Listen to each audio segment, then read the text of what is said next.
Quem participou da semana de oração aí?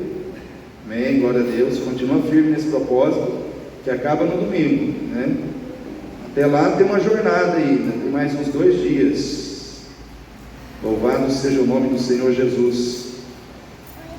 Eu vou ler um texto aqui inicial, mas não quer dizer que nós vamos ficar nesse texto, porque, irmãos, a palavra que Deus colocou no meu coração, de certa forma, é um estudo, é uma palavra relacionada sobre, é uma palavra que nos traz o entendimento da oração na sua profundidade, em vários aspectos.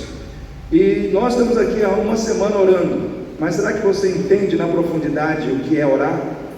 Será que você entende na profundidade o que você tem feito quando você se ajoelha, quando você eleva a sua voz aos céus e você entrega uma oração a Deus e fala no final da oração, em nome de Jesus? Será que você tem entendimento profundo do que você está fazendo e do que é que está acontecendo quando nós estamos juntos fazendo tudo isso? Então aqui um texto assim áureo na palavra de Deus, que a maioria dos crentes conhece, lá em 2 Crônicas 7,14, diz assim: se o meu povo, que se chama pelo meu nome, se humilhar e orar, e buscar a minha face, e se converter dos seus maus caminhos, então eu ouvirei dos céus, perdoarei os seus pecados, e sararei a sua terra. Amém, igreja? Esse texto, vamos iniciar nesse texto. Esse texto que já traz para nós inúmeras informações importantes para a nossa vida, sobre a questão da oração, sobre o propósito da oração na nossa vida. Então aqui o Senhor, ele fala que o povo dele precisa orar, ou que o povo dele precisa entender que precisa orar, de modo que ele disse: o meu povo, que se chama pelo meu nome, se humilhar, orar, buscar a minha face, se arrepender dos seus maus caminhos, o que ele diz? Eu ouvirei dos céus, perdoarei os seus pecados e sararei a sua terra. Irmãos, a oração, quando nós oramos, a oração ela vai revelando situações importantes para a nossa vida. Esse texto mesmo, ele mostra para nós que a oração nos particulariza como povo de Deus. Em outras palavras, quando você ora, você entende quem você é. Quando você ora, quando você desenvolve o hábito de orar, de buscar a Deus, o hábito de orar vai te mostrando na essência e na profundidade quem é você como povo de Deus, quem é você como serva de Deus, quem é você como servo de Deus. Porque o Senhor diz: se o meu povo, Ele não está falando qualquer pessoa, Ele está falando o seu povo. Ou seja, de alguma forma, o Senhor está particularizando esta oração, está restringindo essa atitude de oração àqueles que o conhecem como Deus. E Ele diz o seguinte: se o meu povo, que se chama pelo meu nome, aí o negócio fica mais forte ainda, ou seja, que se chama pelo meu nome, que carrega o meu nome, né? Se o meu povo, que se chama pelo meu nome, aqui, irmãos, nós entendemos que quando Deus fala de carregar o nome dele, é como se ele estivesse dizendo assim: o povo que aceitou me pertencer, o povo que aceitou fazer da sua vida minha propriedade, o povo que aceitou, acima de viver uma relação de pertencimento para comigo, é um povo que se identifica comigo. Amém? É um povo que se identifica com quem eu sou. Então, quando nós começamos a orar, nós começamos a entender que precisa haver uma identificação entre nós e aquele para quem nós estamos mandando as nossas orações. Nós precisamos nos identificar com Ele, nós precisamos encontrar em nós o que está nele, nós precisamos encontrar em nós valores que são dele, nós precisamos encontrar em nós propósitos que estão no coração dele, porque nós somos o povo dele, porque nós somos o povo que chama pelo nome dele, então somos dele e nos identificamos com ele. Então, irmãos, quando nós vamos orando, nós vamos entendendo quem nós somos em relação à fé que nós decidimos aceitar, porque a fé em Deus, ela não é obrigatória. Deus não obriga ninguém a aceitar, Deus não obriga ninguém Deus não coloca um 38 nas costas de ninguém e fala: ó, me segue na marra. É opcional.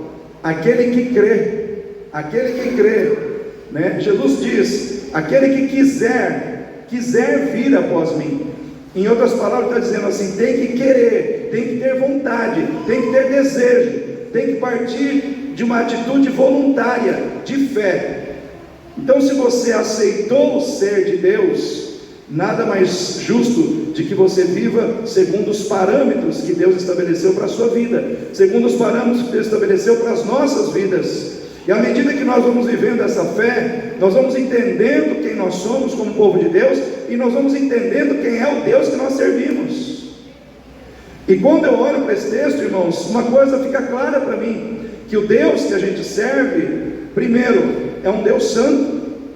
Porque ele diz assim: se o meu povo, que se chama pelo meu nome, se humilhar e orar e buscar a minha face, o que ele diz em último lugar? Se arrepender, maus caminhos, atitudes erradas, se arrepender do erro, se arrepender de andar errado. Ou seja, se Deus exige arrependimento, é porque Ele não compactua com o pecado. Amém, igreja? Se Deus exige arrependimento de quem o busca, é porque Ele é um Deus santo, é porque Ele é um Deus que não compactua com o erro, Ele é um Deus que não compactua com o pecado. E da mesma forma que Ele não compactua com o pecado, Ele espera que aquele que ora, que aquele que busca a sua face, que aquele que se humilha na sua presença, também despreze o pecado. Em outras palavras, se você ama a Deus, você dá as costas para o pecado. Agora, se você ama o pecado, você dá as costas para Deus. É simples assim. Quando nós damos as costas para Deus por causa do pecado, é porque o pecado está se tornando mais importante para nós do que Deus. Mas quando nós damos as costas para o pecado para buscar a Deus, nós estamos dizendo: pode ter prazer nesse pecado, pode ter alguma coisa interessante nesse pecado, pode ter alguma coisa legal nesse pecado, mas não serve para mim, porque eu amo a Deus. Porque se pecar, irmãos, fosse ruim, ninguém pecava, sim ou não? Sim ou não, igreja? Tem alguma coisa que o ser humano encontra no pecado, né? Tem algum prazer, tem alguma coisa que atrai o coração do ser humano, senão ele não ia no pecado. Mas nós temos que entender que, por maior que seja o prazer que o pecado possa te proporcionar, não se compara ao que Deus tem preparado para você. Não se compara ao que Deus tem preparado para você aqui e na eternidade. O nosso Deus é um Deus santo, amém? Então, quando você ora, você é chamado a encarar a santidade de Deus. Quando você se ajoelha, a santidade de Deus resplandece diante dos seus olhos. Porque, irmãos, todos nós que estamos aqui, apesar de sermos pessoas convertidas a Cristo, apesar de sermos pessoas que conhecem o Evangelho, que conhecem a palavra, que procuram fazer as coisas da melhor maneira possível, nós ainda somos manchados pelo pecado, sim ou não? E às vezes temos tendências carnais, às vezes temos tendências de agir na falsidade, às vezes temos tendência de mentir, às vezes temos tendência, irmãos, de escondermos as coisas das pessoas, porque das pessoas a gente consegue esconder. Mas quando você para orar, e você sabe que você está diante daquele que conhece tudo na sua vida, quando você para orar, você para para orar com a consciência de que você está diante de um ser que conhece você por dentro, por fora, conhece sua vida de trás para frente, de frente para trás. Você consegue orar para um Deus assim, sendo falso? Você consegue orar para um Deus assim, escondendo coisas? Você consegue orar para um Deus assim, mantendo o pecado escondido na sua vida? Não tem jeito, irmãos, porque a santidade de Deus, ela vai te confrontando de tal maneira que você fala: Senhor, deixa eu confessar um negócio aqui. Aí você começa a abrir o seu coração, você começa a falar com Deus, você começa a colocar nas mãos de Deus situações, você começa a reconhecer falhas, você começa a reconhecer erros. Em outras palavras, à medida que você ora, você melhora. À medida que você ora, você melhora como pessoa, você melhora como crente, você melhora como pai, você melhora como marido, você melhora como filho, você melhora como servo, você melhora como serva de Deus. Portanto, a oração, ela te revela quem você é, ela te revela onde você está, e ela revela quem é o Deus que está diante de você, e ela não permite que o seu coração continue camuflando coisas. Por quê? Porque você está diante de um ser que conhece você perfeitamente. Por que muitos crentes se acomodam no erro, no pecado? Porque não ora, porque não entra na presença de Deus, porque vive uma vida onde a oração é aquela oração automática, né? Ora na hora do almoço, ora quando vai no culto e pronto, não se abre, não rasga o coração na presença de Deus. Irmãos, quando o Senhor falou ao profeta Joel, numa época em que o povo estava acomodado no erro, no pecado, o Senhor chama a atenção do profeta Joel para entregar uma profecia aos sacerdotes da época, dizendo: olha, os sacerdotes chorem no altar, rasguem os seus corações e não as suas vestes. Em outras palavras, o Senhor estava dizendo: eu não quero nada aparente, eu não quero nenhuma demonstração aparente de religiosidade, de fé. Eu quero uma coisa verdadeira. Eu não quero que rasgue tecidos, eu quero que rasgue o coração. Eu quero que saia de dentro para fora. Eu não quero uma coisa de aparência. Irmãos, a gente pode vir aqui hoje fazer um culto de aparências para Deus. Cada um de nós aqui, na hora de cantar, canta, na hora de orar, ora, mas tudo isso pode ser uma coisa aparente. E eu quero dizer uma coisa para você: é tempo de não vivermos mais de aparência, mas em sinceridade e em verdade, na presença de Deus. É tempo de rasgar o coração, de dizer: Senhor, eu sou pecador, eu sou pecadora, eu errei, tenho falhado, quero consertar os meus caminhos. Porque é o que o texto diz: se o meu povo, que se chama pelo meu nome, se humilhar e orar, buscar a minha face e se arrepender dos seus maus caminhos. Porque a parte de orar, de se humilhar, de buscar a face é fácil, mas quando chega na última, que você tem que se arrepender dos seus maus caminhos, porque aqui está dizendo o seguinte, que Deus está falando que aquele que ora é povo dele, é povo que se chama pelo nome dele, mas erra. Povo de Deus, mesmo sendo povo de Deus, erra. Povo de Deus, mesmo sendo povo de Deus, se desvia de caminhos certos e muitas vezes anda em caminhos errados, mesmo sendo povo de Deus. Portanto, nós constantemente temos que avaliar os nossos caminhos. Constantemente nós temos que avaliar se nós estamos andando na direção certa, se estamos andando nos caminhos certos. Ainda mais hoje, que igreja virou uma bagunça. Tem gente que não tem mais vontade de ir numa igreja. Tanto escândalo, tanta coisa acontecendo, tanta teologia errada,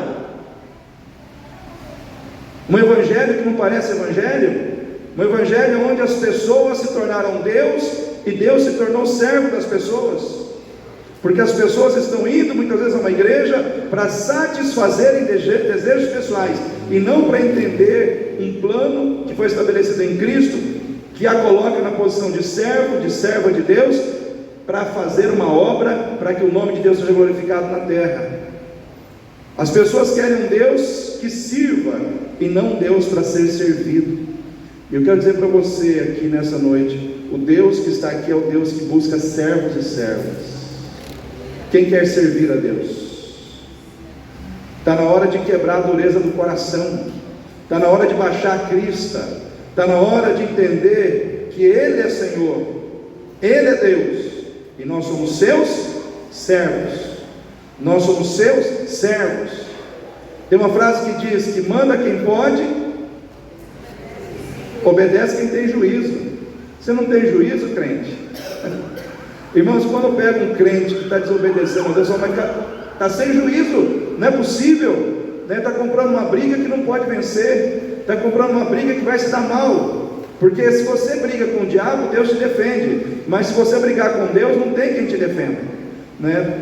O diabo não vai te defender, né? Então eu quero dizer para você o seguinte: nós precisamos entender que é hora de consertar caminhos, porque o Deus para quem nós oramos, para quem nós mandamos as nossas orações, as nossas súplicas, Ele é santo, Ele é santo, Ele é santo, Ele é santo. Quando Isaías entrou no templo, ele viu os serafins voando em torno do trono de Deus, e ele diz que aqueles serafins, que tinham 6 asas, com 2 cobriam os olhos, com 2 cobriam os pés, com 2 voavam, e eles cantavam: Santo, santo, santo é o Senhor.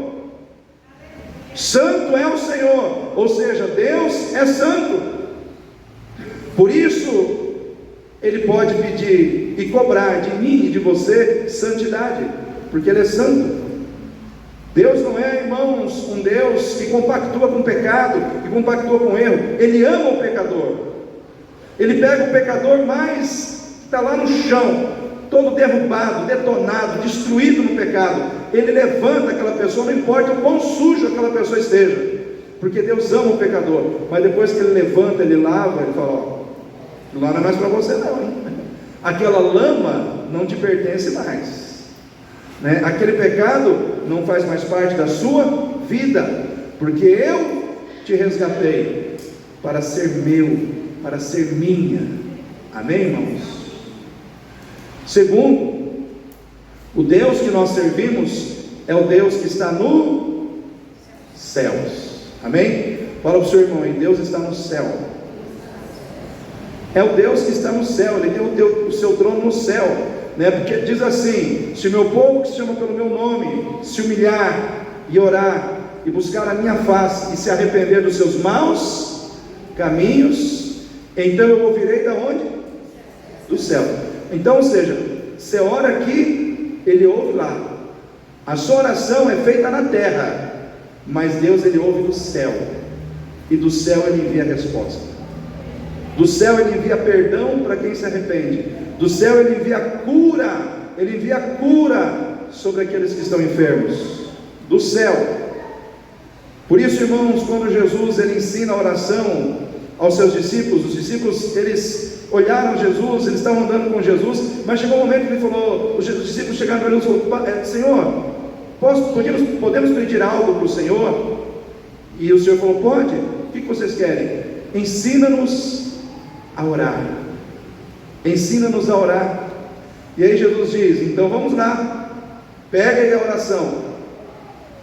Aí Jesus começa. Como é que Ele começa? Que estás no céu. Pai nosso que estás no céu. No céu. Quando nós oramos, presta atenção no que eu vou dizer.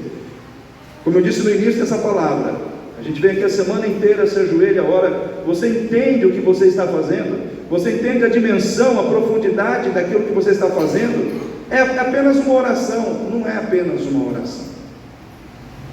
Quando você ora, você se desconecta da terra e se conecta com o céu.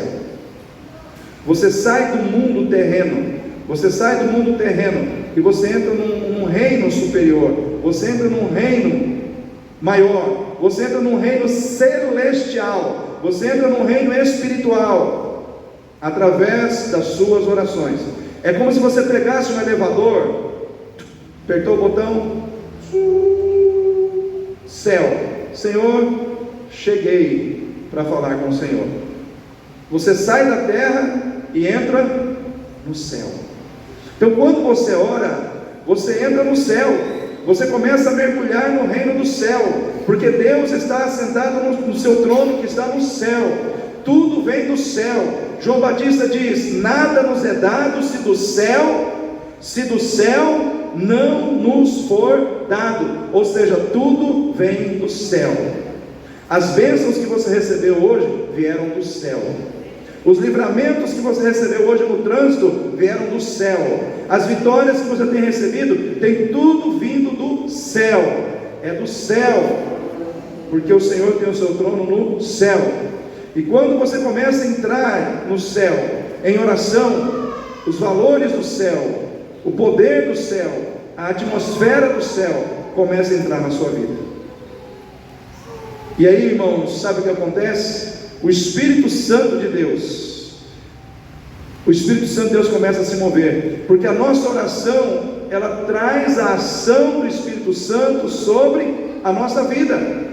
A oração, ela traz a ação do Espírito Santo sobre você. O Espírito Santo começa a agir na sua vida. O Espírito Santo começa a agir no seu coração. O Espírito Santo começa a agir no seu espírito. Porque quando você ora, você se conecta com o Espírito do céu, que é o Espírito Santo de Deus. E esse Espírito, ele começa a agir na sua vida. Ele começa a transformar você, Ele começa a mexer em você. É como nós dissemos agora há pouco: quando você está diante de Deus, você está diante de alguém que conhece inteiramente a sua vida. As coisas que nós fingimos aqui embaixo para as pessoas, a gente não consegue fingir para Deus, porque Ele nos conhece intimamente. Então quando você ora, fecha os seus olhos, você tem a consciência de que você está falando com alguém que sabe tudo de você, sabe tudo, sabe o que você está sentindo, sabe o que você está passando. Então você é levado pelo Espírito Santo a abrir o seu coração para Ele. E aí o que acontece? O Espírito vai trabalhando em você, Ele vai mexendo em você, Ele vai transformando você, Ele vai ajustando o que está desajustado em você. Pessoas que começam a orar constantemente, elas começam a perder prazer nas coisas terrenas, porque o céu começa a colocar em você prazer pelas coisas espirituais. Mas o contrário também é verdadeiro.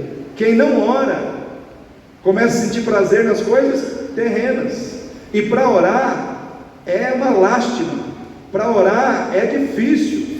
A pessoa parece que não consegue conectar com Deus.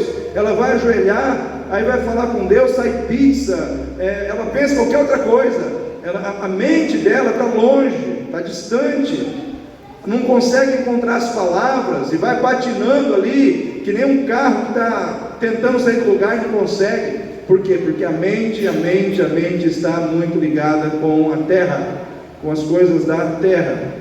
Agora, quando você começa a falar com Deus constantemente, o diálogo flui, vai fluindo. Você, no abrir da sua boca, vem as palavras. No abrir da sua boca, você consegue orar tranquilamente. O Espírito vai te tomando, o Espírito vai te envolvendo. E você começa a perceber o que precisa ser orado pelas pessoas. Você começa a perceber o que precisa ser orado no ambiente onde você está, porque a sua mente está conectada com o céu. Pai nosso que está no céu.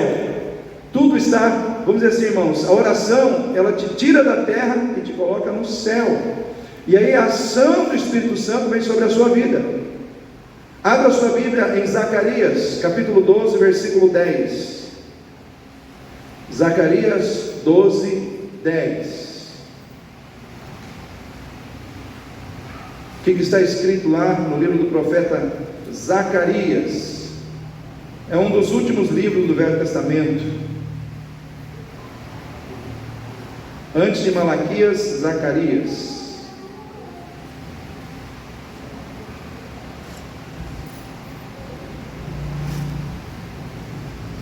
Zacarias 12, 10. O que diz aí? O que diz aí, Davi?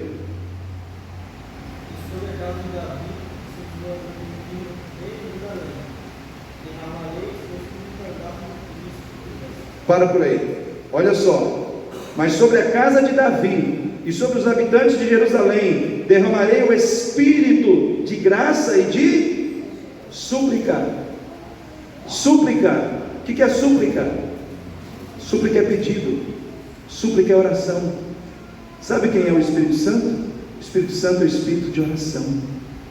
Aonde o Espírito Santo está, tem súplica. Aonde o Espírito Santo está, tem oração. Aonde o Espírito Santo está, a oração flui, porque o Espírito de Deus é o espírito de súplica. Ele é o espírito da graça, mas ele é o espírito da oração. Ele é o espírito que me leva a orar. Uma das muitas ações do Espírito Santo na vida do crente é colocar no coração do crente a disposição de orar, a disposição de clamar, a disposição de buscar a Deus. Porque muitas vezes, irmãos, se depender só da gente, a gente não ora. Por isso que foi deixado o Espírito Santo. Por isso que o Espírito Santo está em você, está em mim. Ele é o espírito de súplica, ele é o espírito da oração. Aonde o Espírito Santo age, tem crente orando. Aonde o Espírito Santo habita, crentes oram. Aonde o Espírito Santo opera, tem oração, tem gente ajoelhada, tem gente clamando, tem gente buscando a Deus, porque ele é o espírito de súplicas, ele é o espírito da oração.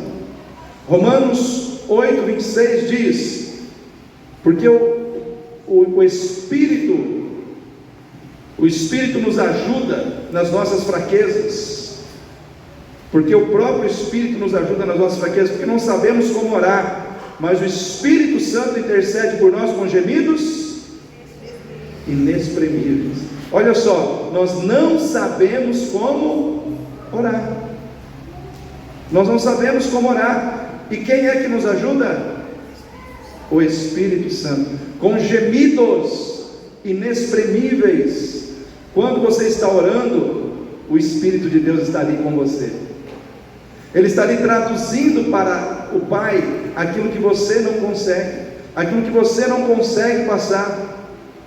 Então a oração, o processo de poder da oração, irmãos, passa por essas situações da nossa vida. O processo de poder da oração de um crente passa por essas situações em que nós precisamos entender quem nós somos.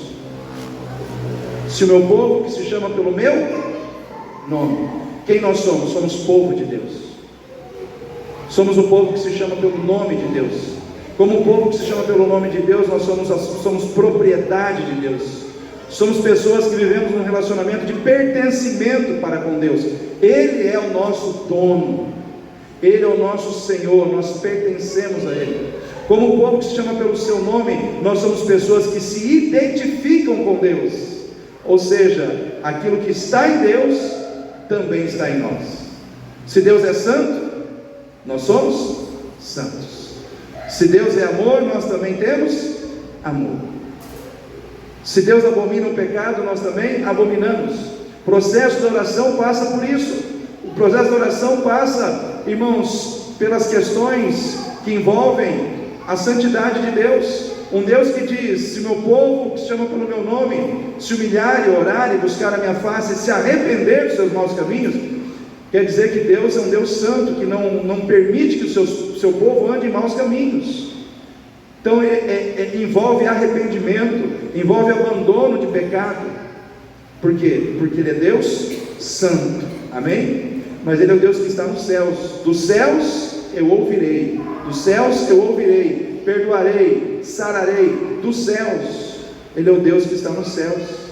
Então quando você clama, a sua oração chega aos ouvidos de Deus que está nos céus, amém? Está todo mundo aqui acompanhando?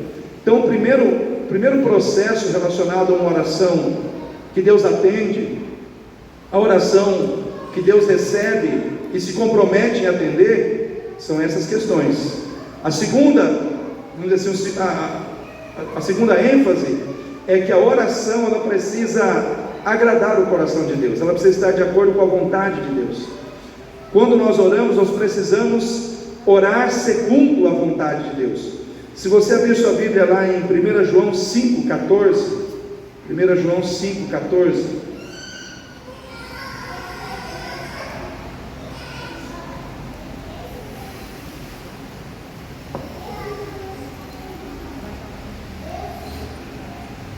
João 5,14 diz assim: e esta é a confiança que temos nele, que se pedirmos alguma coisa, segundo o que, irmãos? Segundo a sua vontade, Ele nos ouve. Presta atenção. Esta é a confiança que temos nele, que se pedirmos alguma coisa, segundo a sua vontade, Ele nos ouve. E se sabemos que nos ouve em tudo o que pedimos, sabemos que alcançamos as petições que lhe fizemos. Então aqui está dizendo, aqui está tentando trazer para nós, vamos dizer assim, a maneira como nós podemos orar e entender que a nossa oração será respondida. Mas nós temos que orar segundo a vontade de Deus. Então o primeiro passo aqui, que nós como cristãos temos que fazer, crentes sábios, crentes que querem que as suas orações sejam atendidas por Deus, nós temos que buscar entender a vontade de Deus. Nós temos que buscar conhecer a vontade de Deus. Depois nós temos que nos comprometer com a vontade de Deus e fazer a vontade de Deus todos os dias. Sabe aquela situação de você se comprometer com a vontade de Deus e desenvolver aquele exercício diário de colocar a vontade de Deus acima da sua vontade? Nos seus relacionamentos pessoais, dentro da sua casa, nos seus relacionamentos profissionais, no seu trabalho, no trânsito, quando alguém te dá uma fechada, né? Colocar a vontade de Deus acima da sua, em todas e quaisquer situações da vida. À medida que você começa a agir assim, pensar assim, você começa a ser uma pessoa que pensa: poxa, a vontade de Deus sempre tem que vir antes da minha. Aí você vai vivendo nesse propósito, você vai vivendo nessa motivação. Você se acostuma a ser uma pessoa que sempre está exaltando a vontade de Deus na sua vida. Quando você orar, a motivação que estava nas suas ações também vão estar nas suas orações. Se você é uma pessoa que se acostuma a colocar a vontade de Deus na sua vida em tudo que você faz, quando você ora não vai ser diferente. Amém, igreja? É isso que o texto quer dizer para nós. Por que as pessoas têm confiança? Porque elas se acostumam a fazer a vontade de Deus, se acostumam a fazer a vontade de Deus. Então, quando elas oram, é esse coração que está ali, é esse coração que está ali diante de Deus, preocupado em fazer a vontade de Deus, preocupado em buscar aquilo que agrada o coração de Deus, preocupado em orar por situações que, no entendimento dessa pessoa, são importantes para Deus. Aí o que acontece? À medida que nós começamos a viver assim, à medida que nós começamos a orar assim, nós começamos a ter confiança de que quando a gente ora, Deus ouve e Deus responde. Os irmãos conseguiram entender?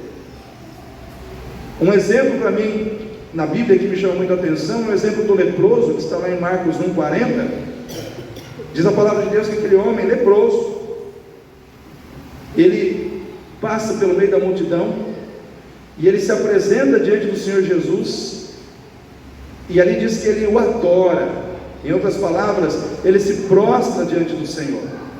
E aí, olha só o que aquele homem diz: Senhor, se tu quiseres, podes tornar-me limpo. Sabe o que aquele homem quis dizer com aquela atitude? Ele dizer: Senhor, eu te adoro, e antes de eu buscar a minha vontade, eu estou buscando a sua vontade. A sua vontade, Senhor. Ele pegou e passou a bola para Jesus. Ele não chegou lá e falou: Senhor, me cura. Ele chegou lá e falou: se o Senhor quiser. Em outras palavras, ele disse assim: se for da tua vontade, né, a sua vontade, Senhor, vem antes da minha. Olha só, a sua vontade vem antes da minha.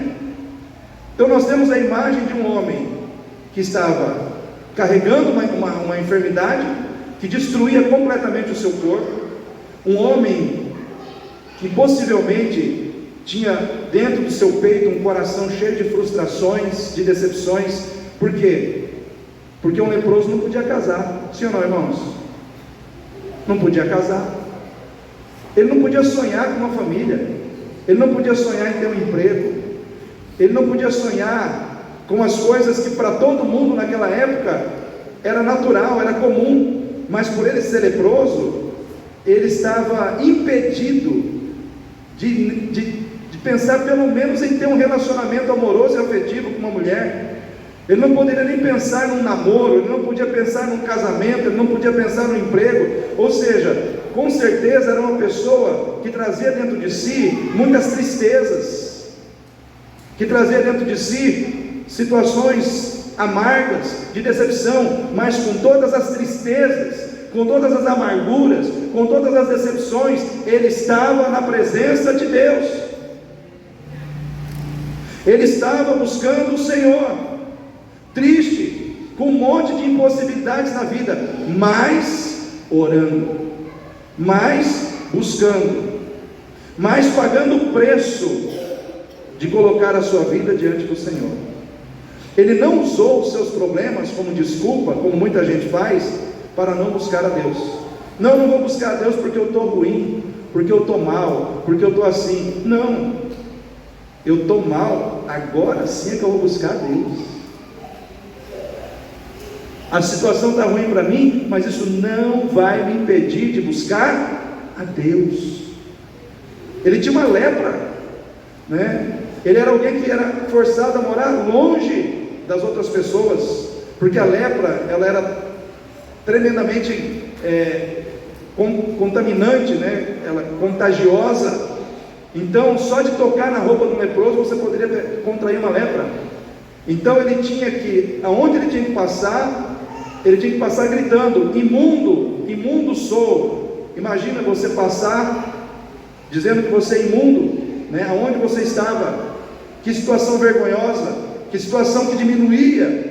Mas diante de toda essa situação, ele estava lá clamando aos pés do Senhor, dizendo: Senhor, se tu quiseres, Jesus, o Senhor pode me tornar. Sabe o que aconteceu? Jesus disse: eu quero, seja limpo, seja limpo. Irmãos, uma oração que agrada o coração de Deus, uma oração feita segundo a vontade de Deus, Deus atende. Uma oração feita com confiança. Aquele homem chegou com fé diante do Senhor, chegou com fé diante do Senhor Jesus. Por quê? Porque ele orou com humildade. Ele orou, irmãos, colocando a vontade de Deus acima da sua vontade. Antes da sua vontade, antes da minha vontade, vem a sua. Quem quer que Deus responda as suas orações?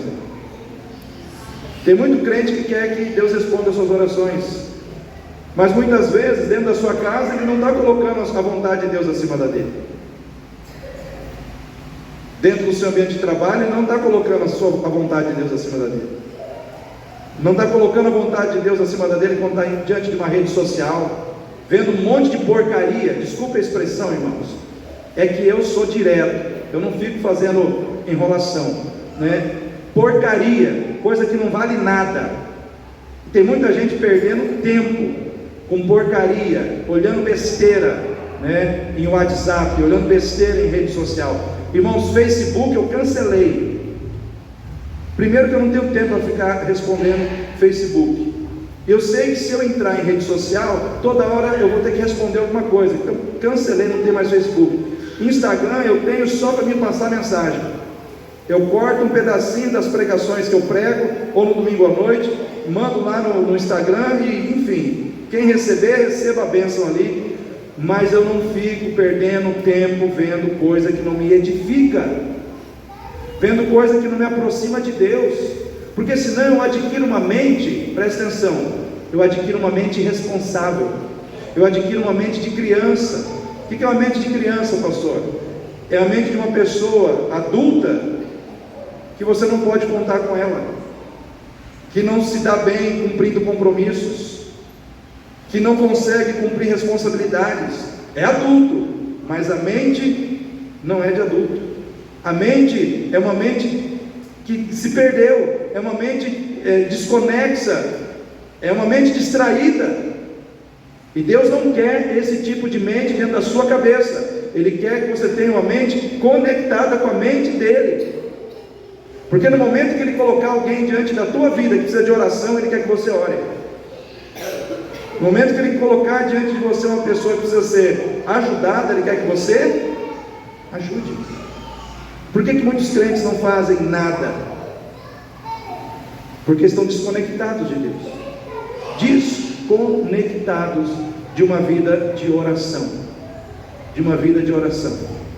Irmãos, nós precisamos entender que os dias são maus. Os dias são maus. O diabo está aí fora, ceifando gente todos os dias. E muitas vezes gente que está perto da gente. E muita gente, às vezes gente da nossa família. E nós estamos dormindo, estamos cochilando, né? Espiritualmente falando. É hora de nós despertarmos do sono, como diz lá em Efésios 5,14: desperta tu que dormes, levanta-te dentre os mortos, e Cristo te esclarecerá. É tempo de você despertar do comodismo, é tempo de você despertar da letargia, é tempo de você despertar de uma vida de fé em Deus que não acrescenta nada, para uma vida que vai fazer diferença na sua vida e na vida dos outros. Mas para isso você tem que buscar a vontade de Deus, porque Ele diz: tudo que nós orarmos segundo a sua vontade, Ele nos atende. O problema é que a gente não está buscando a vontade de Deus, a gente não está alinhando as coisas com a vontade de Deus. A nossa vontade está vindo antes da vontade de Deus. Então nessa noite, se você quer que as suas orações sejam atendidas, você precisa se preocupar com a vontade de Deus. Vontade de Deus para a sua vida como mulher, como homem, como pai, como marido, como esposa, como obreiro na casa de Deus. Se Deus for te dar uma nota de 0 a 10 como obreiro, qual seria a sua nota? Por dedicação, por empenho, por zelo, por levar as coisas de Deus a sério, qual seria a sua nota? De 0 a 10, qual nota Deus te daria? Qual nota Deus te daria se Ele for avaliar você na sua vida de oração? Você é um crente que ora de verdade, busca Deus de verdade? Ou você ora só no aperto? Jesus, socorro, só nessas horas que você ora. Então nós temos que parar para pensar. Oração, irmãos, não é apenas condição para livramento. Oração é relacionamento com Deus, amém? E a gente não tem que se relacionar com Deus só de vez em quando, tem que se relacionar com o Pai todo dia, todo dia. Irmãos, eu oro todo dia, de manhã, de noite, eu não fico sem orar. Lá em casa eu sou chato com o povo da minha família, porque eu não consigo orar sem, na hora de almoçar, sem agradecer pelo alimento. Tem gente que fica assim, eu vejo que fica meio, mas orar, tem que orar, Eu espero que as minhas netas, meus netos, passa isso para frente, Mas a gente tem que agradecer a Deus por tudo. Se tem um feijão na mesa, foi Deus que colocou. Se tem um arroz na mesa, foi Deus que colocou. Se tem um macarrão lá para a gente comer, foi Deus que nos deu aquele macarrão. Temos que agradecer. Eu fico triste quando você chega numa mesa e ninguém agradece a Deus pelo alimento. Deus, irmãos, Ele deve ser agradecido por tudo na nossa vida. Dele a terra, a sua plenitude, aqueles que nela habitam. Tudo é do Senhor, e a gente é apenas mordomo, amém? Irmão, o segundo ponto da oração que agrada o coração de Deus é uma oração feita com um coração cheio de amor. Vai lá agora em Neemias, agora vamos abrir lá o livro de Neemias. Neemias, capítulo 1.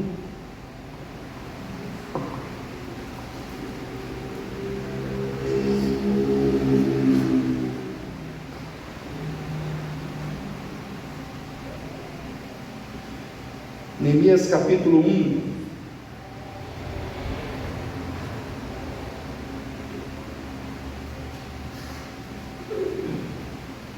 versículo 4, diz assim: e sucedeu que, ouvindo eu estas palavras, assentei-me e chorei e lamentei por alguns dias, e estive jejuando e orando perante o Deus dos céus. E olha só a oração de Neemias: e disse: Senhor Deus dos céus, Deus grande e temido, que guarda a aliança e a benignidade para com aqueles que o amam e guardam os seus mandamentos, estejam pois atentos os teus ouvidos e os teus olhos abertos para ouvires a oração do teu servo, que hoje faço perante ti, dia e noite, pelos filhos de Israel, teus servos, e faço confissão pelos pecados dos filhos de Israel, que temos cometido contra ti também eu e a casa de meu pai temos pecado. Olha só, irmãos, que oração poderosa. Neemias ficou sabendo que o povo estava na miséria em Jerusalém, e naquele momento o coração dele dói. Por que doeu? Porque ele ama aquele povo, ele ama aquelas pessoas que estão na miséria. E aí, por amor, ele é impulsionado a orar. E ele começa a orar, ele começa a clamar, ele começa a colocar diante de Deus aquela situação toda, porque havia amor no seu coração. E depois dessa oração que Neemias faz, irmãos, Deus abre as portas para ele. Deus coloca nas mãos de Neemias recursos, tudo que ele precisa. Deus dá a ele a condição de fazer tudo o que ele precisava fazer. Mas tudo começou com uma oração movida por um coração cheio de amor pelas pessoas. Se tem uma oração que toca o coração de Deus, é uma oração que flui de um coração cheio de amor. Por que, irmãos? Porque Deus, Ele não tem amor, Deus é amor. Amém? Deus é amor. Quando você age em amor, você está agindo em sintonia com quem Deus é, na sua identidade, na sua natureza, porque Deus é amor. Então eu quero dizer uma coisa para você: se você quer que as suas orações sejam atendidas, ame mais, critique menos, ajude mais, fale menos mal dos outros, coopere mais e julgue menos. Porque muitas vezes o que acontece conosco como povo de Deus, nós somos um povo que muitas vezes está pronto a julgar, a criticar, a apontar dedo, quando a gente deveria amar. Quando a gente deveria amar. E nós precisamos pensar, irmãos, que quando nós agimos contra o amor, nós estamos agindo contra Deus, porque Deus é amor. Então quando você julga, quando você critica, alguém, você está ferindo os princípios do amor. Então você está praticando o anti-amor, que em síntese é o anti-Deus, porque Deus é amor. No final de tudo, é uma atitude anti-Deus, porque Deus é amor. Aí eu me lembro de Jó. Jó estava passando perrengue, doente, cheio de feridas, e aí chegam os amigos de Jó. E o que eles fizeram? Começaram a julgar. Irmãos, eu fico pensando nos amigos de Jó, e eles falam para Jó: você fez alguma coisa. E Jó fala: mas eu não fiz nada, eu não fiz nada.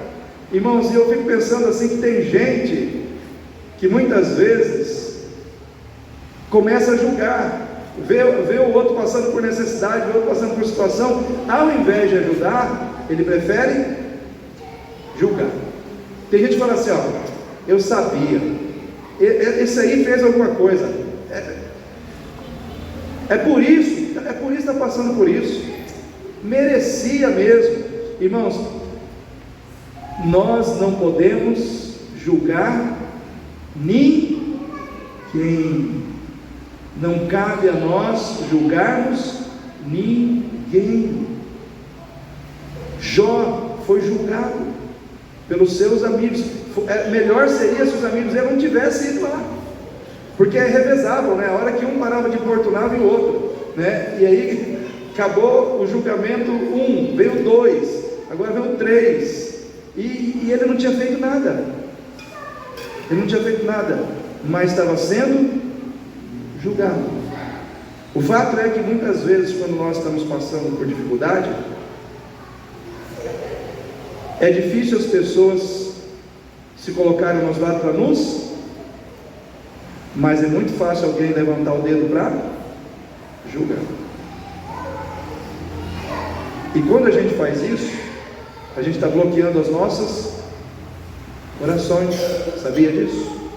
Você está bloqueando suas próprias orações, porque Deus não se agrada desse tipo de atitude. Aí você ora, Deus fala: se arrependa dos seus maus caminhos. Se arrependa dos seus maus caminhos. Se arrependendo, eu ouvirei, perdoarei, sararei, mas tem que se arrepender. Irmãos, quem ama é sensível à dor do outro, à necessidade do outro, se coloca no lugar do outro com empatia. Quem ama, abre mão muitas vezes das suas bênçãos para ajudar o outro, das suas bênçãos materiais.